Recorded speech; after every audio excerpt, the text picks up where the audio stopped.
Welcome to Chicago Bulls Chat with C-Red UK. This podcast is part of the Fans First Sports Network. Wherever or however you're listening, make sure to rate, review and subscribe. It helps us out and means you never miss another episode. If you're watching on YouTube, make sure to hit the thumbs up button and leave some comments for us to get back to. And for all the C-Red UK action, check out the Discord channel and across the socials. Now, over to your hosts, Matt Hearn and Neil Dunn.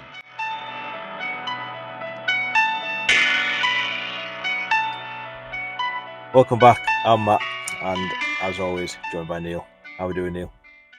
I like the way you say, as always, that you're joined by me, and then criticise me all the time for being on holiday.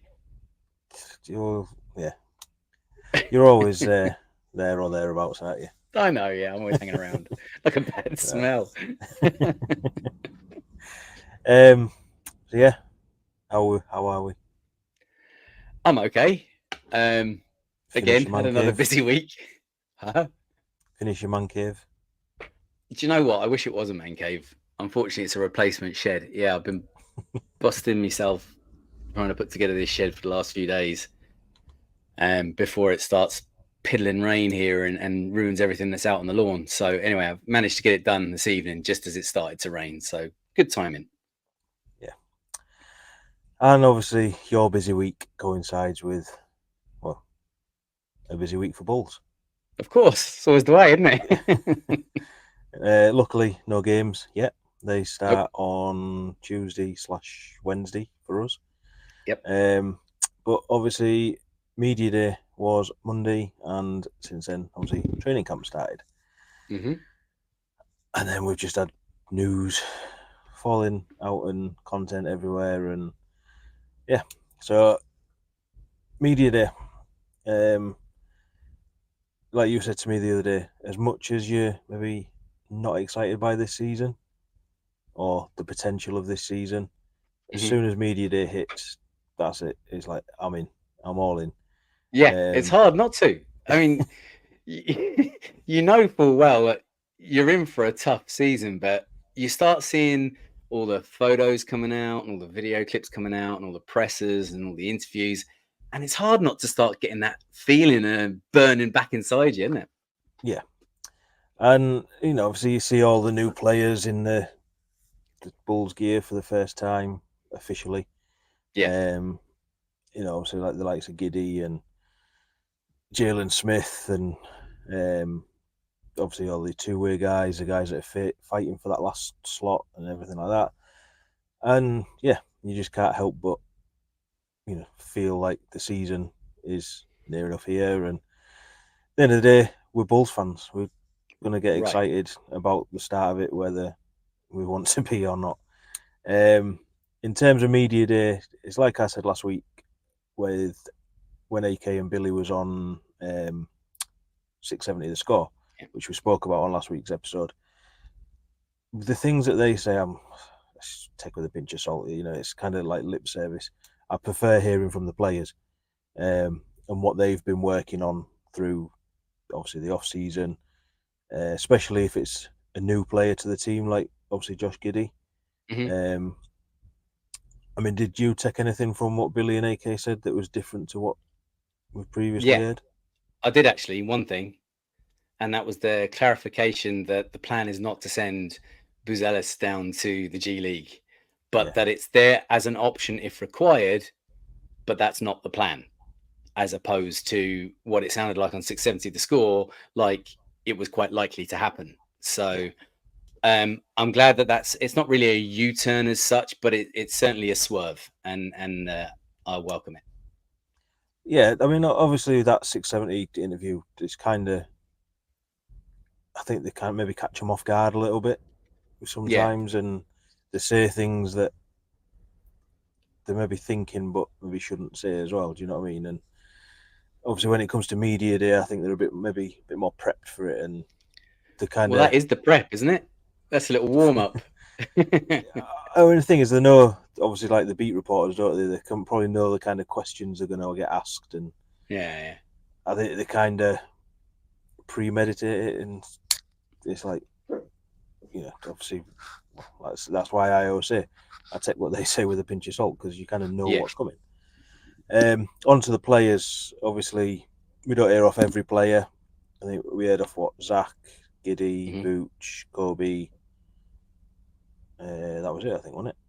They were the main. Yeah, and there was more than the next day, but actually at media day, I think that was it. Yeah. Yeah, you get little snippets coming out through training camp, don't we? Where like off Will Gottlieb and Casey Johnson and etc. etc. Darnell Maybury seems to be the one to kind of follow at the minute, though, doesn't he? Yeah, he's breaking everything, isn't he? It was Woj. Yeah, so obviously, one thing I took from what the player said was Zach's interview. I thought he's, like, as everyone's been saying, he spoke very well. Obviously, he gave his little 2-minute sort of statement, and I thought he answered things pretty well, dealt with the whole thing pretty well, and shows what the likes of Casey Johnson has been saying is that Zach is a professional. Yeah, he's not going to let all these rumours and that bother him, and I guess we just now need to see it translate onto the court and how he fits with this, whatever this is that Bulls are trying to do. At the same time, obviously, build his reputation back up, build his trade value back up. Yeah. I mean, there's a few more things that have come out through training camp from Zach, which we'll get into in a minute, but, you know, I know you were quite impressed with what Zach was saying and how he dealt with it all as well. I absolutely loved his intro speech, as you say. He kind of sat down and said, you know, before all you'll start throwing things at me, I need to get this out. And he started kind of putting it all out there. And I thought he sounded humbled. I thought he sounded very sensible. He sounded, ironically, he sounded like a leader. And, you know, that's one of the things I've criticized him for not being. And look, like I say, never been against Zach as a person. I've never been against Zach as a player. My only issue is that he's just not that guy. And in that little introduction speech, he sounded like that guy. He did. But, you know, I'm not going to suddenly start doing a U-turn on it and that until I see what's happening on the floor. But we have said that his style of play technically suits the new style of play that the Bulls are saying that they're going for, with the likes of Zoe back and Giddy, the way he runs the floor, even beside the likes of Buzelis. You know, it's fast paced, it's energetic basketball, and it could be, like we said, very, very entertaining. Basketball to watch. It may not necessarily translate to that many wins, but we could be in for an enjoyable enough season, and that's what I'm excited to see how they play together, how they get on together. And who knows, Zach very well may end up finding his place within this roster, and that could change everything. Yeah. I don't think at this stage that that's the plan, but who knows down the road. Once he can accept the fact that he is not the 1A player and he can play in his position, in his role that's required for the system, whether that's sharing that lead role or whether that's taking a step back and allowing somebody else to take that role, then it could be quite interesting. Yeah. Obviously, Vooch, I can't really remember anything that Vooch said, to be fair. I remember he looked like he was going to fall asleep at one point. Yeah, and really looked like he didn't want to be there. Yeah. Obviously, Coby. He said he felt old too. I remember that. He said he felt old too. Coby spoke about, obviously, how he's worked on conditioning more than anything. Doing these altitude sort of workouts and stuff like that. Yeah. And I mean, with the videos have been there, you can see what Coby works on. I think, obviously, last season was a bit of a shock for Coby, going from being like a sixth man to starting, and then obviously being one of the top minutes sort of makers in the league as well. And you could see he was tired in games last season, and he even mentioned at times that he can't do his normal routine of after a game Mm-hmm.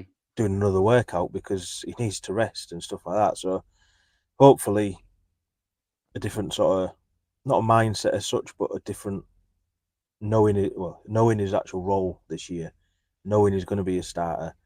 The fact that he's conditioned his body a bit more to be a starter now. We do see more from Coby. I mean, we're going to speak about Coby again later on, so I don't know if there's anything you picked out from his presser. Well, it's just more to reiterate what you've said there. Billy said at the end of last season that one of the things he wanted Coby to focus on was his conditioning, and Coby has absolutely done that. Like you say, working in high altitude chambers or high altitude rooms while he's been working out and trying to push past that point where you feel like you can't breathe, which is going to be great when we're playing the Nuggets, right? But yeah, I'm once again, I'm very impressed with Coby White so far. He has proven that he's not going to rest on his laurels. He wants to be better. He wants to be elite. He wants to be respected, and he'll do whatever it takes in order to get to that place. Yeah. Lonzo Ball did one as well, didn't he? Did he do a... Yes, he did. And I think he just got kind of what we expected from him. Although he did lay out the fact that he confirmed the fact that he won't be playing back-to-backs. Yeah. He also said he'd have a minutes restriction, but didn't go on to say what that would be. I guess at this stage he probably doesn't know himself. Yeah. But he also said that, he's ready to play. He wants to play. They are going to, I really would rather phrase this a different way, but they are going to ease him in gently.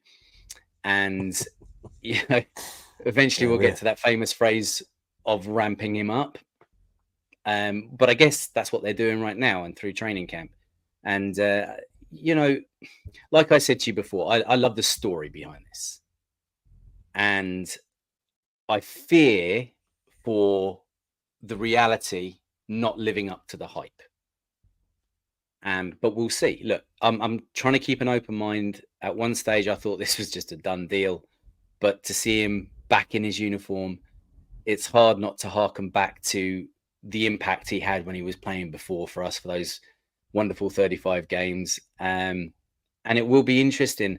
What's come out from media or from training camp as well is that everyone has said that, okay, he might not have that pace that he had.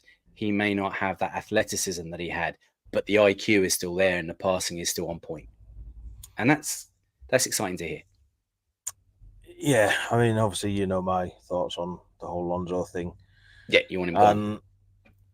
It's not that I want him gone. It's just I'm sick of the whole willy-wotty situation with it.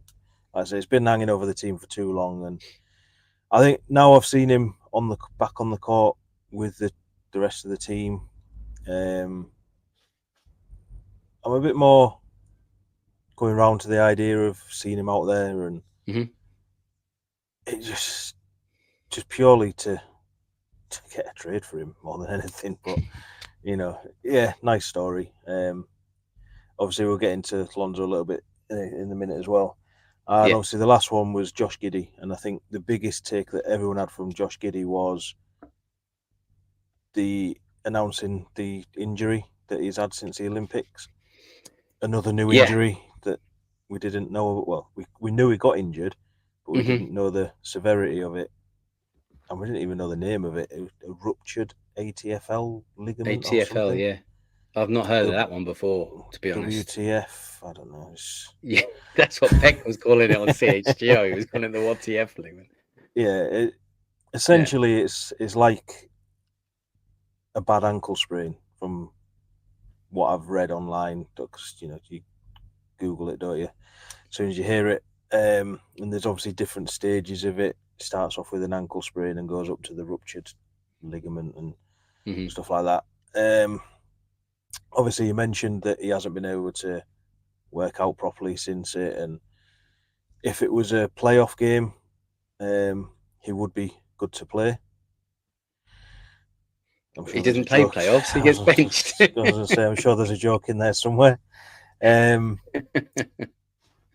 that he should be good to go at the start of the season. Obviously, the main worry is how much involvement is he having in training camp and going to be in pre-season and stuff like that. Obviously, I'm sure they're monitoring it. Before we go on to sort of the training camp, did you pick anything out from Giddy?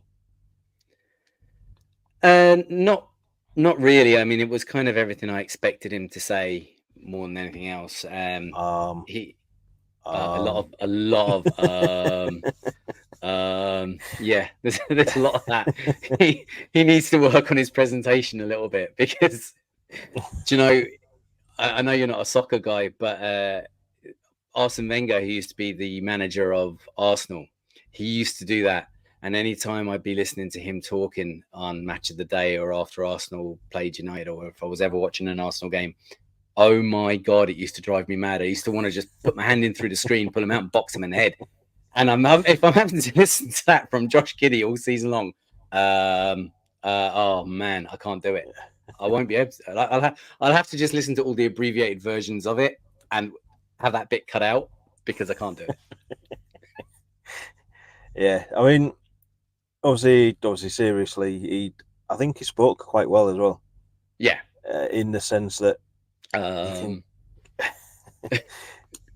well, what he says in between the arms is yeah, right. You know, when you break it down and listen to what he's actually saying, like, he knows his flaws, which is something a lot of, I guess, basketball players and that will never admit to. Is they don't come out and say, I don't want to be that guy that people target on the defensive end. You know what I mean? They don't. They just say, you know, I'm working on it or what have you. And obviously, I go back to his initial presser when the trade first happened, where he said his role is to make players around him better. Right. You can kind of see that he's looked at the team and he's looked at the players on the team, and something we'll get into in a minute between him and Zach. You can see that he's done his homework. He's not coming in just to, because he's had to, basically.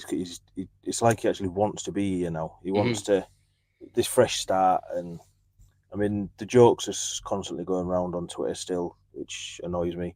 I mean, I shared some tonight, and there's one on there straight away. You know, it's obviously the social media era, isn't it? And we're going to get into that again with another little bit of news in there. So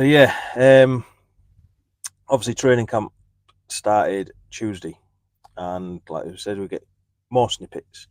You see a bit of the actual footage of them, what they're doing. Not a lot, obviously, because a lot of it's behind closed doors. Yeah. You hear from the players, different players. Like I think we've ended up hearing from, obviously, Ayo spoke very positively about D Rose, and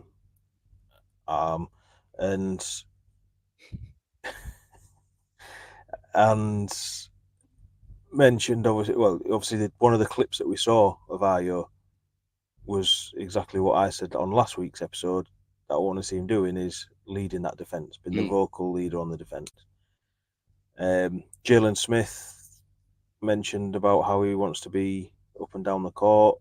Obviously, isn't it a new setting for him? He's still trying to find his way in the league. Who else have we heard from? P. Will. I don't think he really knows where he is, what he's doing half the time, but probably he does.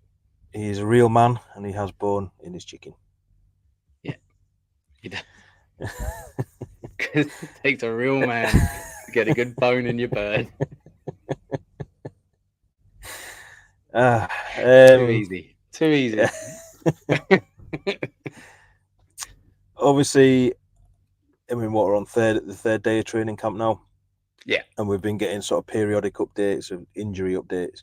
Obviously, Lonzo has been taking part in contact. Yep. And obviously they're checking on him the next day, and he's apparently done contact again today. P. Will, they seem to have stopped giving us reports on him now, as if that's it, he's up and running. Yeah. And obviously Giddy has done contact today as well, so clearly starting to feel a little bit better with the ankle. And it's all positive. Yeah. For once. They're ramping up nicely. I mean, is there anything from training camp so far that you've noticed, been excited by, or? I don't know. It's all been getting me kind of fired up and excited. All the little snippets that are coming out, and both of playing on the court during training camp, and the players coming out and speaking on it, or the Bulls releases of them having a bit of fun with the players, like the boneless chicken and against bone chicken or wings thing. Same way as, they handed him the bag of sweets at the start of the season and the first day and all that sort of stuff. I'm loving it all. I'm loving that it's back. I'm almost fully invested again. And I'm actually, look, it's hard not to get excited by it and be ready for it, like we said. I want to come back a little bit, actually, just roll back a little bit to the Josh Giddey thing, because there was a couple of things from that I forgot to mention. One, first of all, was when he was talking and he was breaking everything down and saying how they want to play fast, they want to get the ball up the court, which is exactly how they played when Zoe was healthy. And it worked. It was effective. He mentioned the fact that, it leads to positionless basketball, which is absolutely on the money. It's the way it's all going. And he also said that, analytically speaking, that is the best way and the most efficient way to score, right? So like you say, he's done his homework. He really has sat down. He obviously is that kind of a player that he sits down, he analyzes a game, he analyzes his own game.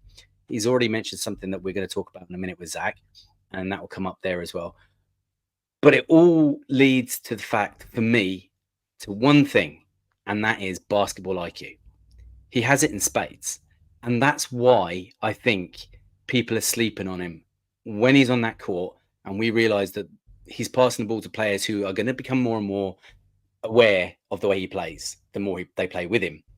And that ball starts to pop around the court, and players are going to be ready to receive the ball, not like on the Australian team. I think it's going to look good. I think it is going to look good, and it could be incredibly effective. Yeah, I mean, obviously, as you just mentioned, then something between him and Zach. And yes. Zach said it, I think he said it on media day, didn't he? About you best get your hands ready because of the way you can pass. Casey Johnson's just tweeted similar sort of thing again, and then quote tweeted it with the fact that as soon as the trade happened, Zach and Giddey exchanged numbers. I had multiple conversations and watched some video together. Now, my basketball head liked it. The rest of Bulls Nation seemed to jump on this whole Giddey crap that I'm sick of hearing about now, and telling Zach to lock his family away and all that sort of stuff. And what sort of video was I watching? But like I say, I'm sick of all of that side of it. And like I say, to me, my head went straight to what we've said about these two in the past. They could be really exciting to watch together.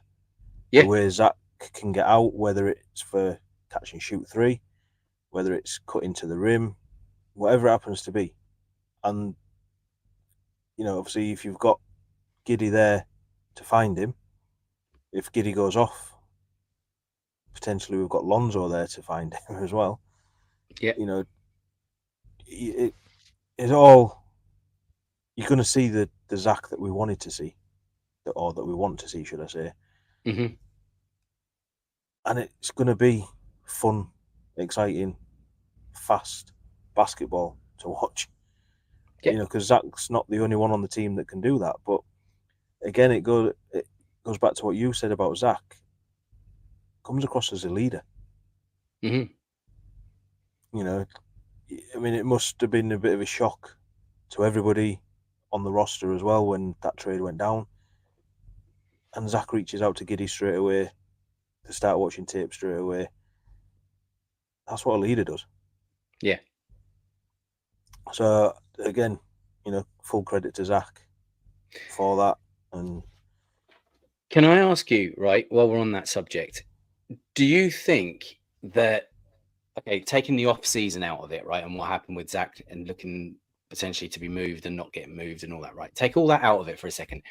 Do you think that Zach has learned an awful lot about being a leader through being exposed to the way DeMar does things?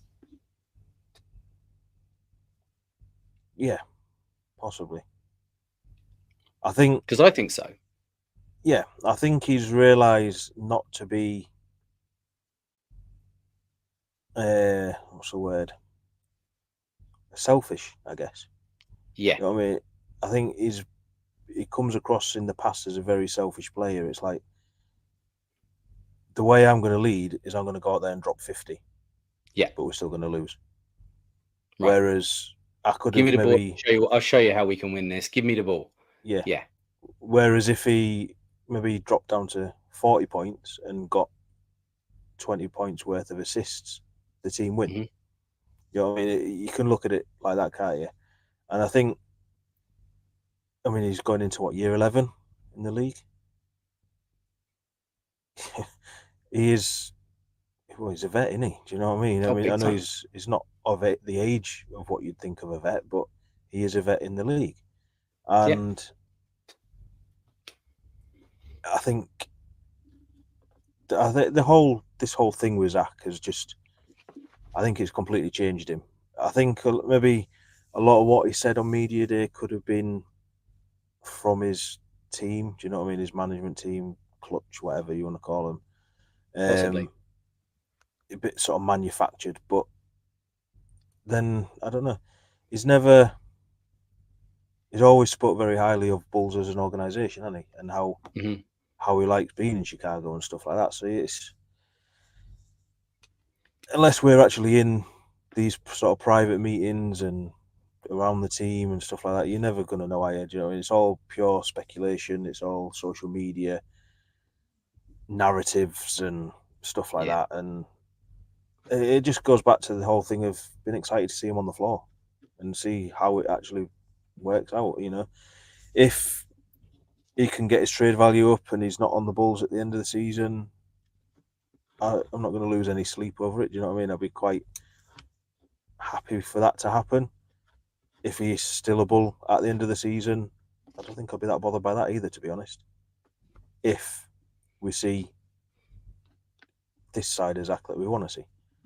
Yeah, that's the thing.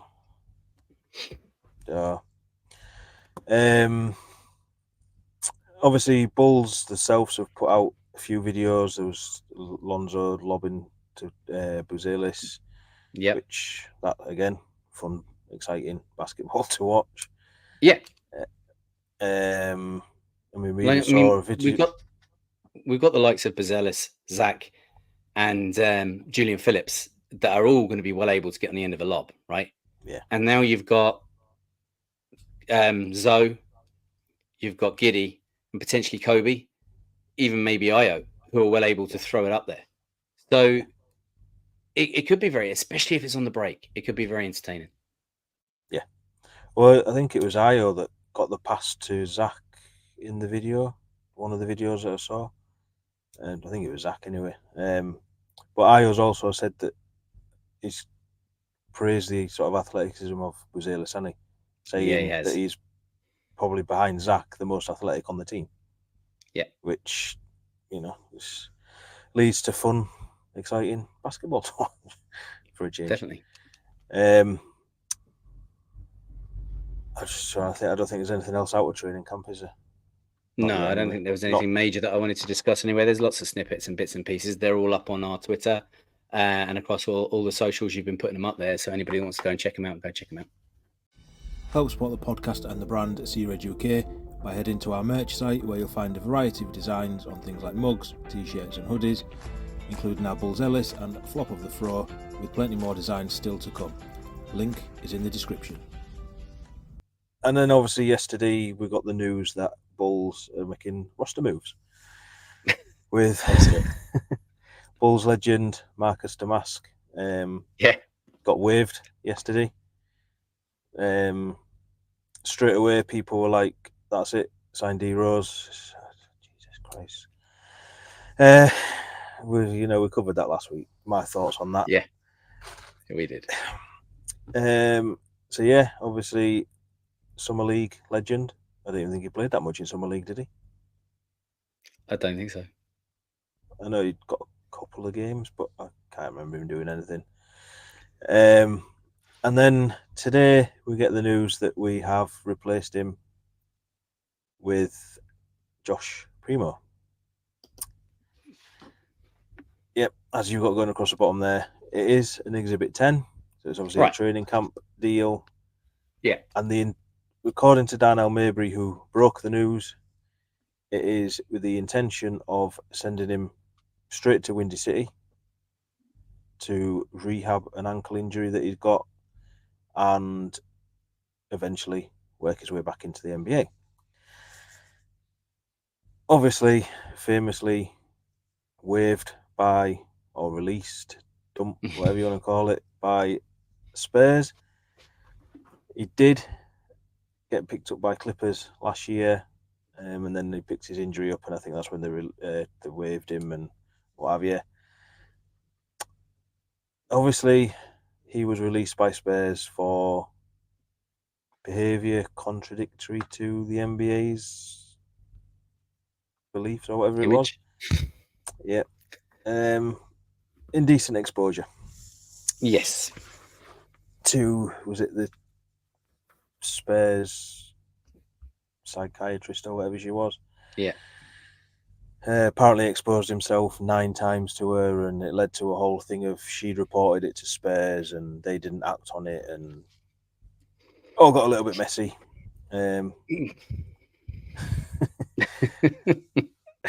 Yeah. It's not a good look, is it? It's not great. And unlike the Josh Giddey situation, which was proven to be untrue, this one has been pretty much said that it was the case. So it's slightly obviously denied by the player. Yeah, plausible deniability. You know, I guess I think they settled it out of court in the end, didn't they, or something like that. And he got found. I think he actually got found not sort of guilty of it, from what I've been reading. Okay. Well, there you go. Now I'm misinformed. Yeah, I think he got found not guilty because it was kind of settled. So, I believe anyway. But obviously, the way the world is, the way social media is, doesn't matter what he does, it's going to follow. Every time he signs for a new team, it's going to get brought up. Of course. Obviously, it has led to more stuff about Josh Giddey and this whole thing. And this is what I mean. It's not good for the image of the team, is it? Do you know what I mean? I get giving people second chances and all that sort of stuff, especially when nobody really knows the truth, apart from the people that was involved. Yeah. But aside from all of that, the move doesn't make sense because we don't need more guards. Nope. I mean, he's a talented player. What was he, 12th pick in the 21 draft? Just ahead of, was it Duarte, was it? He was just ahead of? Yeah. And Spurs fans liked him when he was playing. And I think he's played something like 56 NBA games at the minute. He started 16 for Spurs, and he was meant to be part of this, whatever it is they were building there, alongside Keldon Johnson and obviously now Wemby and stuff like that. So I think Spurs fans were pretty gutted to see him go. And I think he's listed at 6'6" as maybe a bit of a combo guard. And look, I don't think he's battling for that 15th spot. I think it is just purely Windy City. I don't even think it's a two-way deal that he's battling for. I don't know. We'll just see, I guess. Yeah. See how it plays out. Watch this space. If he is on Windy City, then, great, whatever. We watch a lot of Windy City games as well, so we will see him. And I think at some point, if he settles at a team, the whole thing kind of goes away until he starts making headlines again, whether it's the right reasons or the wrong reasons, and people just drag it up over and over again because they want a little like on Twitter. Same as the Giddy stuff, Nothing's original what's getting put at the minute. Mm-hmm. But if you want a like for it, then crack on. Hope you get what you want. You won't be getting a like from me, but so yeah, that pretty much catches us up with media day and training camp, I think. Mm-hmm. So obviously, last couple of episodes that we've done on our own, we've been doing our expectations and predictions for the roster. Only the 15-man roster as is, with obviously Onrof Bittim on, and we're going to finish it off tonight so that we can, because this is our last podcast before games start, which, I'm looking forward to. I'm really excited about it. Yeah. I'm not looking forward to the lack of sleep, but I am looking forward to the games and seeing what this product looks like, because it's still such an unknown quantity. Yes, we have low expectations and high hopes, but I still want to see it on the floor and see how it pans out. Yeah. I mean, to be fair, I'm probably more excited about this season than last season and maybe even the season before. Because I'm definitely more hyped about this season than last season. Definitely. Because it's different. We've got different players to figure out, and got players like we're going to get into in a minute, Coby White, that we want to see take another step. We've got Io we want to see take another step. So to me, that's exciting. It's different. It might not work out, but we'll watch and see. Yeah. So we finished off with obviously Zach last week, and the first player up this week is Julian Phillips. Obviously going into year 2. Yep. We was excited, intrigued by him last year. We kind of wanted to see a bit more from him in Summer League this year, I guess, than what we did after he come back from his ankle injury, or his foot injury, whatever it was that he had last year that kind of ruined his rookie year. I don't know where he fits on this roster. Okay. That's my sort of issue with him, because I mean, to me, you prioritise him more than Vucevic because he's another year into his career than what Vucevic is. Yeah, that's not going to happen. Yeah, and that's what I mean. That's because you've got Dalen Terry fighting for that spot, Julian Phillips fighting for that spot, Vucevic fighting for that spot, Torrey Craig's still there, P. Will's in that sort of position. I don't know. I think it's okay. I can see him spending more time with Windy City this year, to be honest, just so that he's playing. Okay. Like yo-yo in between, like they did last season. Yeah. Okay. And I mean, it's a shame that his rookie year ended how it did, because I think he was starting to. I think he was actually starting to get ahead of DT for minutes, wasn't he? And where he was fitting into the rotation. And I don't know. I just think he's still a bit of an unknown, and we haven't seen enough from him that puts him ahead of anybody else. Okay. So yeah, I'm struggling with him, to be honest, at the minute. Okay. I'm looking at it a little bit differently, to be honest, because I'm expecting this to be a losing season, statistically speaking. I think that garbage time minutes are going to be pretty frequent, and in that respect, 48 minutes. I'm not that harsh, maybe 40. But I do think that there is going to be like somewhere between 2 to 5 minutes at the end of games quite often throughout the course of the 82.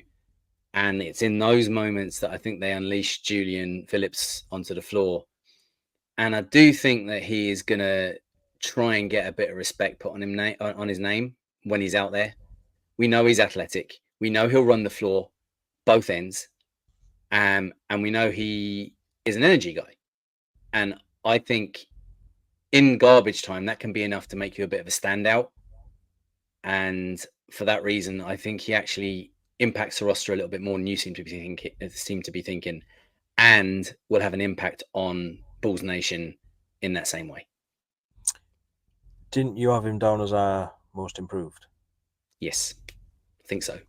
Yeah. There you go. Yeah, I had a look before. I think you did. Yeah. That's it. I'm struggling to sort of put any sort of expectations on him, to be fair, but grade-wise, I've just gone with a solid C. Okay. Yeah. Okay. So grade-wise, for me, I've not gone too far away from you. I've gone for C+. Just because his minutes will be fairly limited. Yeah. Yeah. I mean, I've got nothing else on him. I don't know if you have. No, not really. Just wait and watch, and we'll see what happens with him. I mean, don't get me wrong. I do like him, and I will be excited when he gets on the floor. I loved it when he got on the floor last year. Yeah. I just can't figure out where he fits on the roster at the minute, and that's fair. And I think if this was a more competitive roster, I think it would become more of an issue. But it's just the fact that I just think the opportunities are going to be there this season, whereas they might not be in other seasons unless he's already made his impact and put his stamp on it. Yeah. This is his chance. Next player is obviously one of our new players, Jalen Smith. Our backup big, potential future starting big, /4 / who knows. I like the signing. I mentioned that when we first signed him. He was somebody that I had been looking at, but as he admitted, he's still trying to find his way in the league. He's not settled, has he, yet? You know, he's going into year 5, and he was the same draft class as P. Will. Was he 10th pick, I think, by the Suns, and then obviously he ended up going to Pacers, and he's just something about him that he just doesn't strike me as a basketball player. I don't know why, but I don't know. He just looks a little bit geeky, and yeah, he definitely has that look. But I think he has a lot of potential to be our future starting big. You know, ahead of Vooch. He's 3-year deal, so Vooch is going to expire and hopefully be gone a year before his final year of his deal. And he's got a pretty decent 3-point shot. He mentioned that bigs don't like running up and down the floor, whereas he'll quite happily do that.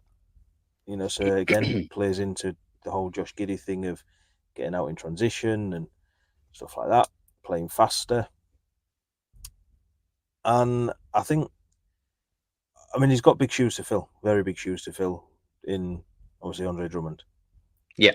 You know, and Bulls fans loved Drummond, and a lot of them, us included, said he's the best backup in the league because he probably was. Obviously, he had a certain skill set. He tried to expand that skill set from time to time and didn't quite work. And I think with Smith, he brings a different skill set. That's maybe,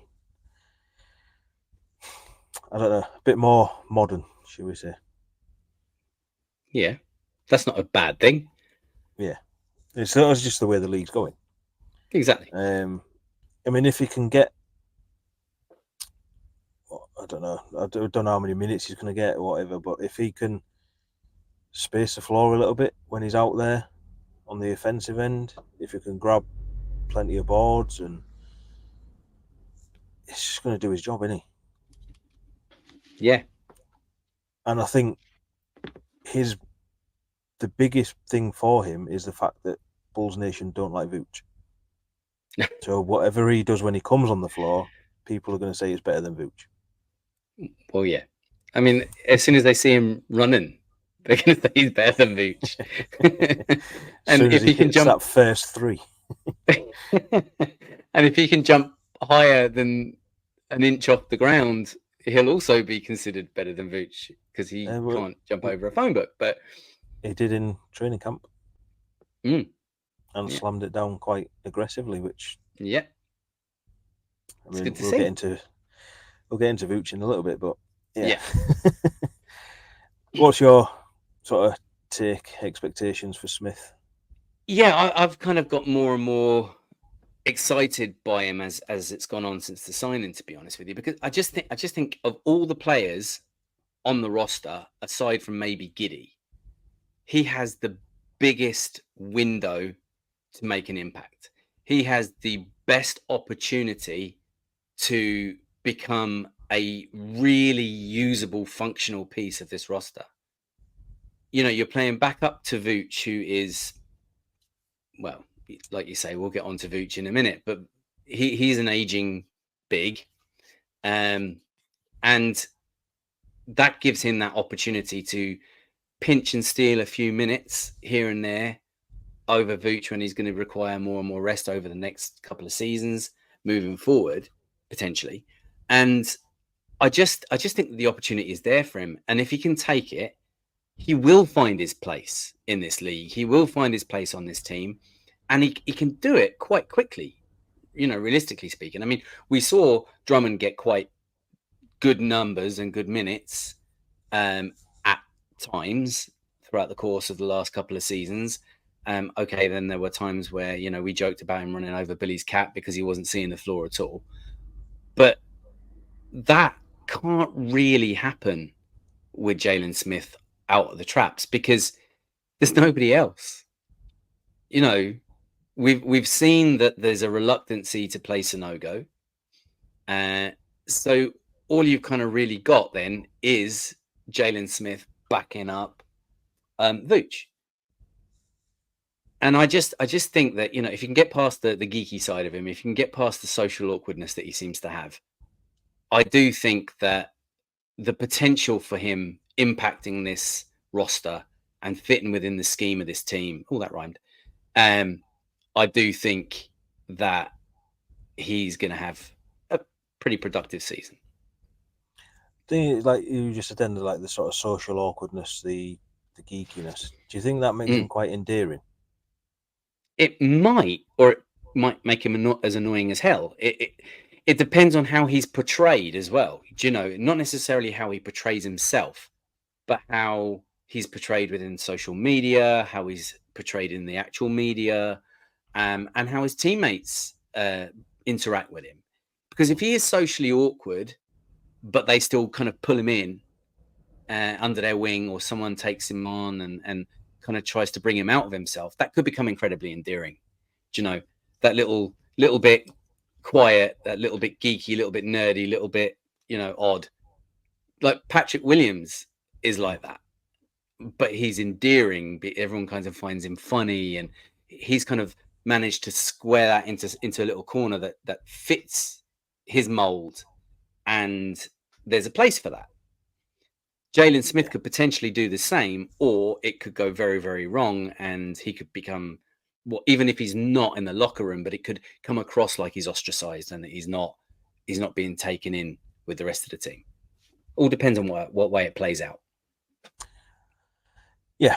So grade-wise, I've given him also a C+. C+. I have actually given him a B.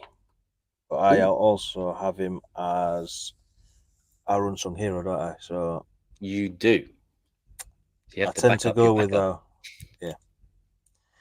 So yeah, next player, and one that we are both very excited about, and I've been raving about, is Dalen Terry. Our guy. Yeah, I don't think there's really too much more to say on him, is there, than what we've said throughout. If people have listened to us, then great. But like I say, we're both very high on him. We've both seen the multiple hundreds of workout videos that he's put out. Yep. And you just want to see it on the court now. Yep, we will. He's locked in now. Yeah, I think he has a lot to prove this year, and I think he knows that, and I think that's why. Well, I've got him down as our most improved. I just think he takes a step in every aspect of his game, from leadership through to obviously what he does on the floor. He obviously worked his way into Billy's rotation at times last season, and I think that puts him in good stead for this season because Billy now knows what he is. Mm-hmm. And I think I mentioned it on the pod before. I think the DeMar effect on him, that father-son relationship that everyone joked about, is going to have a massive effect on him because you still get the goofy side of him, the whole joking around, the dancing around, all that side of it. But it didn't seem like it was there as much last season when he seemed more focused on actually being a basketball player, not a cheerleader. Mm-hmm. And I don't know if that's down to the fact that he was kind of expecting to get on the court a bit more, if he knew he was getting on the court a bit more, so he was a bit more focused on the game rather than celebrating and dancing with Javonte Green or whatever. But, I'm just expecting this to be his year. Year 3. Bulls seem to be hyping him up a little bit as well. They do. Which is usually a sign that something's been said and, watch this guy sort of thing. Yeah. And I mean, have you got anything to say on him other than what we already have? Well, we've always said, and I've always said, 2 things about Dalen Terry. One, give him his chance and he takes it, right? And that's kind of what I was getting at with Julian Phillips as well. You give them a few minutes at the end to prove themselves, and they'll go out there and they will run the floor from end to end. They'll do whatever they can to impact in any way, even if it's a lost game. They'll still keep going. Dalen now carries out with a little bit more experience under his belt. Like we say, he's learned so much from DeMar and the way DeMar kind of brought him in as his little man. And I love the fact that they won the Drew League together. That's great. He'll have pulled so much experience out of that as well. And I think he's going to come in with this new kind of confidence. Like I've always said, it's hard not to love this kid. And it is like he's infectious. And I love him. And I hope to see a big year from him. And he still has that goofy side. Look at the way he interviewed Josh Giddey when he grabbed the mic and asked him, like, how do you get the hair to stay behind the ears?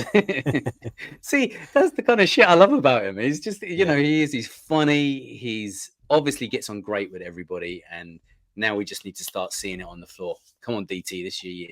Yeah. So another thing that I've said about him, I think he's going to take a bit of a step as a leader as well. Yeah. Because I think that's how he went through his sort of short college career. Was as a bit of a leader on the team rather than the go-to guy, the guy that's going to make things happen. He's just the glue, the leader, the glue. The energy, everything that you want when the talent might not be there. Right. But the talent's slowly starting to come along. Yeah. So grade-wise, I've just given him an A. An A? Wow. Okay. But I have got him down to be our most improved. And obviously, the whole thing of I think he's going to be more productive than Vucevic. Right. Yes, you do. Okay. I gave him a B, but I didn't expect an A now from you. Yeah. I've got him down for a B. Like I say, I'm probably far too excited by this season. So, one player that doesn't excite me, and the next one on the list is Nikola Vucevic. To be fair, he Or doesn't excite himself at the minute. Vuce, as he might be known by some people. Not many, but too many.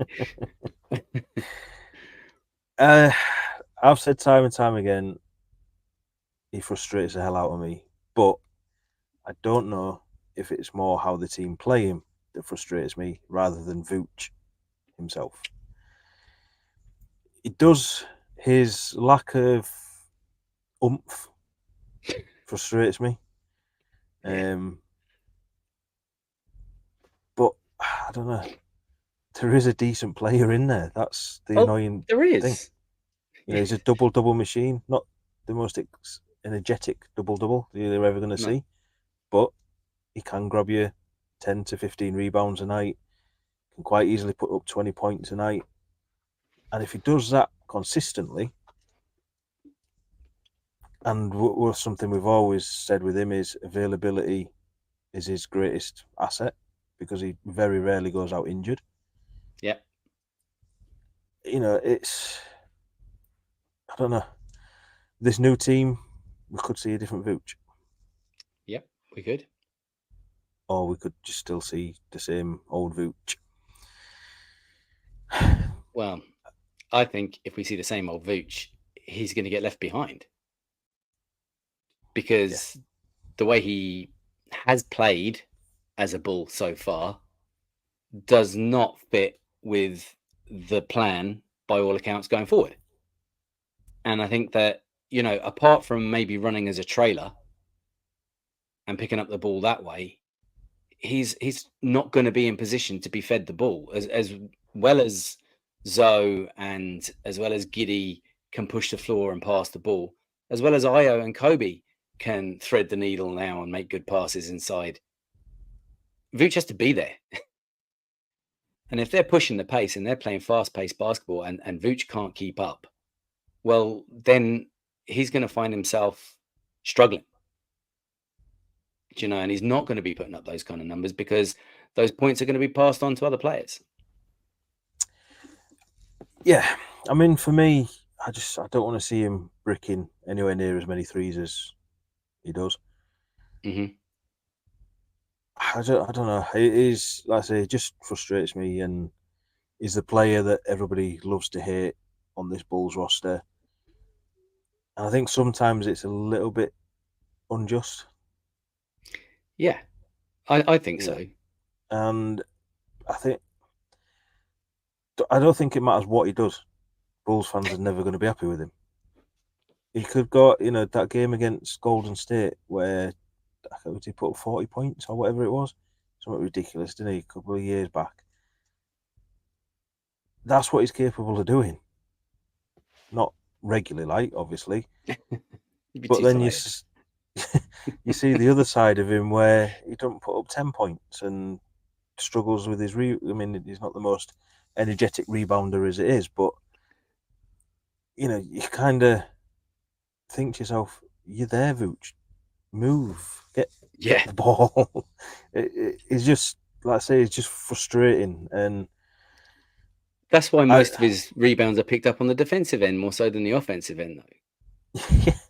But, you know, I mean, obviously, if P. Will starts alongside him, who doesn't rebound, then it's kind of like, what are we doing?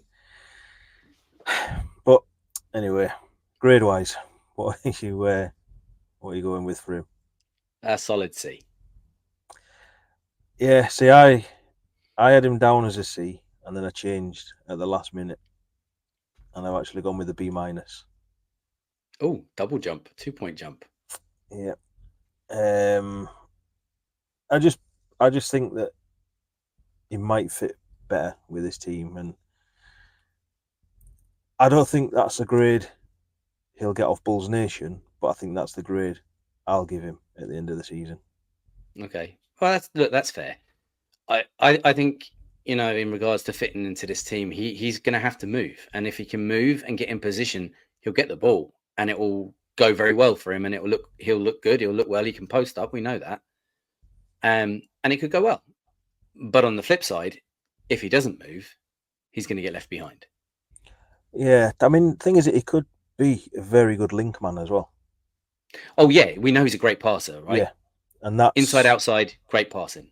Yeah, so if the ball's moving faster, then Vooch doesn't necessarily have to, does he? No, yeah, So, and he could actually end up getting a lot of hockey assists. Yeah. So interesting. Next one up, Coby White. I don't think there's much more we can say about him, is there really? Everyone kind of got their expectations for him to take another leap. It's his team now, whether Zach likes it or not. And we've just got to see Coby prove that now, I think. That it is his team. And I think we are doing. Everything about him just looks so much more mature, so much more. I'm here, basically. This is my team. This is, we've seen him take a leap with his leadership and stuff like that. So, I mean, one of my bold predictions was that I think he regresses stats-wise, but I think that's just down to the fact that he doesn't get as many minutes as he did last year. He's not going to be used in the same way he was last year. So although it looks like he's having a worse season, I actually think he has a better season. I think I would try to word my prediction, because I think we see that consistency from him. I mean, he might take a jump point-wise because he's got somebody who can get him the ball when he gets into the positions now. As we've discussed previously, I think he will. But then if his points go up, I think his assists go down. Yes, and that's what I expect to see. Yeah.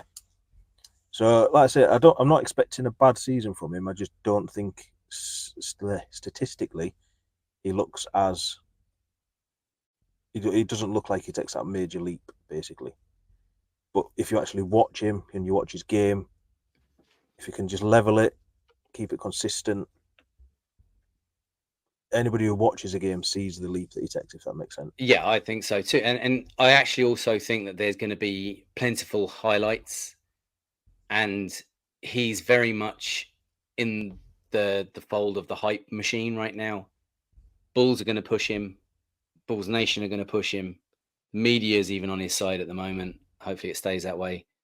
And I think that even unless you're purely a box score watcher, I think it's going to be hard to avoid the hype for Coby.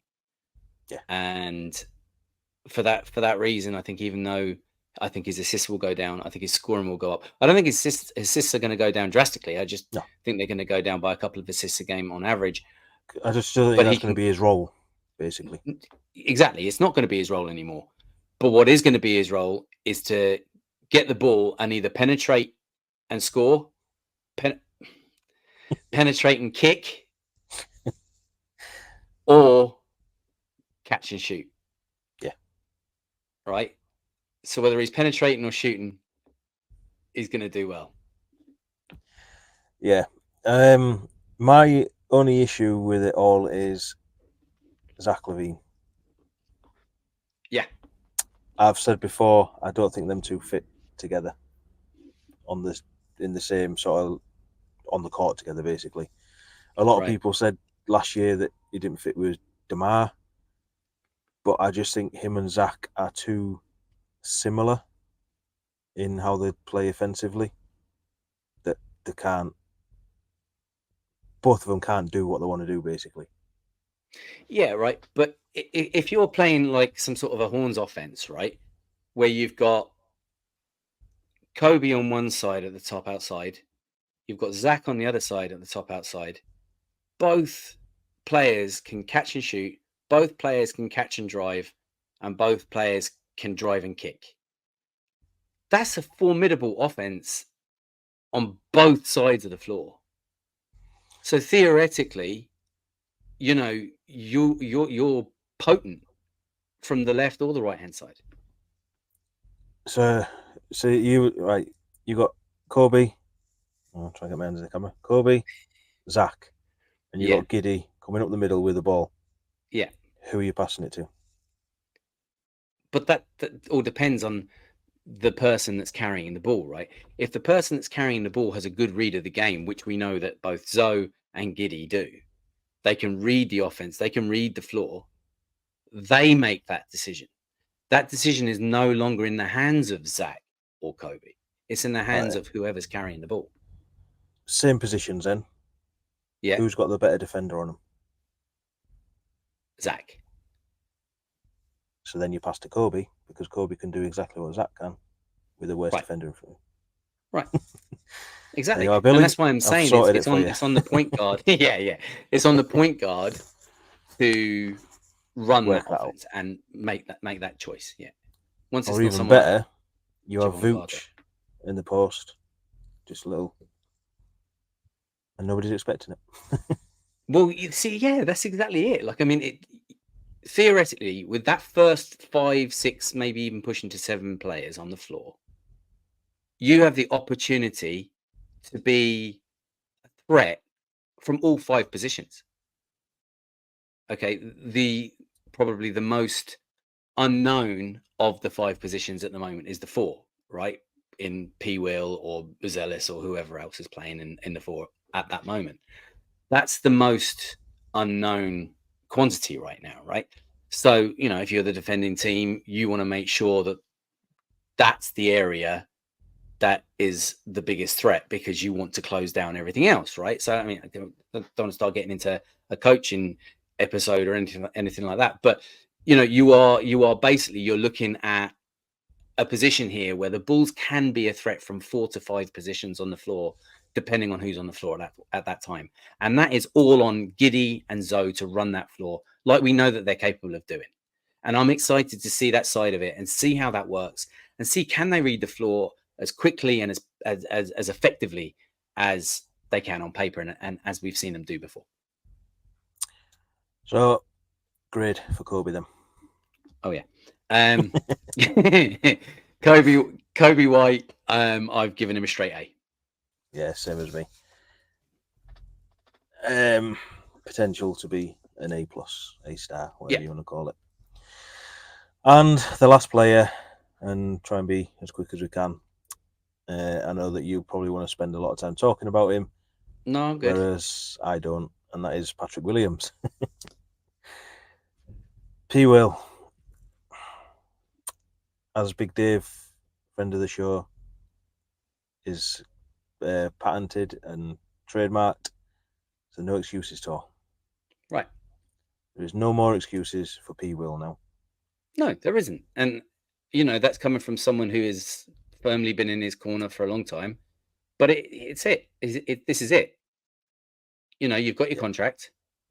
You're healthy. You've got over your injuries, your freak injuries, or whatever you want to call them. You're back out there now. The excuses of DeMar and the excuses of the slowing it down and the ball not getting put in his hands and nothing being drawn up for him. Well, look, he's got his big contract now. Surely there's going to be some plays written up for him. It's potentially his, I suppose, situation is his for him to make or break now as a Bull with that contract in the eyes of Billy Donovan, in the eyes of AK, and more importantly, in the eyes of his teammates. And then that filters down then, of course, into Bulls Nation as well. Yeah. And it's like I've said time and time again, I'm not out on P. Will. I'm just not high on him. To me, he is just there. I think we get good games, we're going to get bad games. I just want to see, I guess, a level of consistency from him. Right. What that level is, to me, doesn't have to be all-star level, superstar level, whatever it is that some of Bulls Nation think that he could have been. To me, 15 points, if he can get up to that sort of level, that's a good night for him. It's the rebounding. Right. That is the big thing I want to see improve from him, is his rebounding.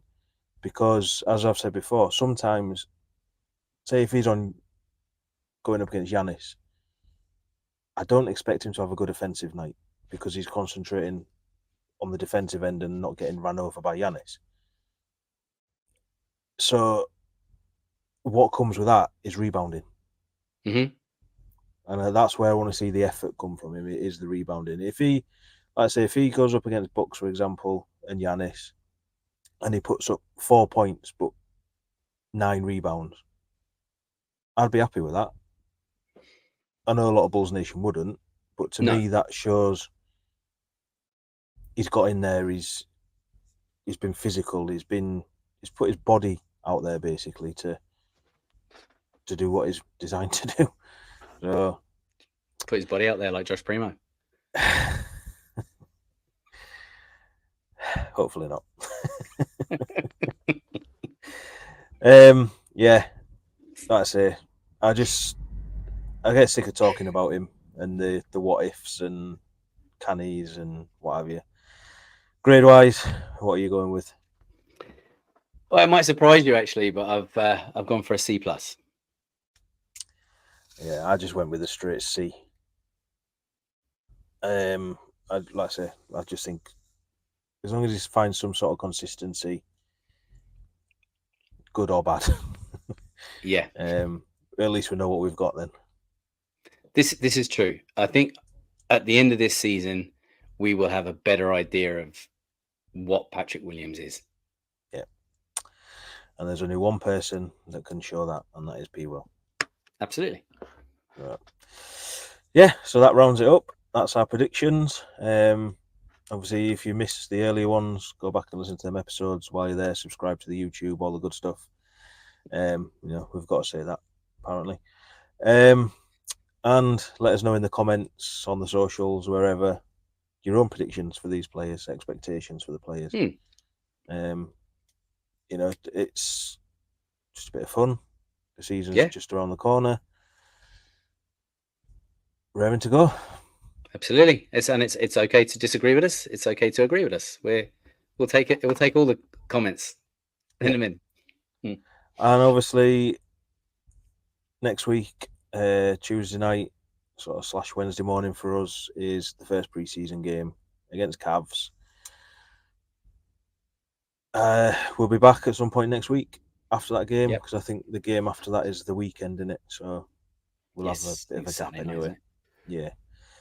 I'm not even going to ask you for a prediction on that, just because it's preseason. Nobody knows. Don't know what the lineup's going to be. Don't know what Cavs lineup's going to be. So pointless trying to even predict the game. But we will be watching. We will be enjoying far too much, because the likes of DJ Stewart could get out there and go for 20 points. Who knows? So yeah, I've got nothing else. Don't know if you have. No, bring it on. So yeah, that's it. The off season is done. We've made it. Survived. Just. If only you knew. Yeah. So yeah, thanks for watching. Thanks for listening. Like I say, go hit the subscribes, all the good stuff. Leave us some comments. And as always, I've been Matt. You can find me on Twitter at MattCRedUK, and you can find us on all the socials at CRedUK. And I'll be on Twitter at NeilCRedUK. On behalf of Matt, myself, and the Fans First Sports Network, thanks once again to everyone for tuning in. From us both, remember it's a Chicago Bulls thing wherever in the world you are. And until next time, see red people and go Bulls.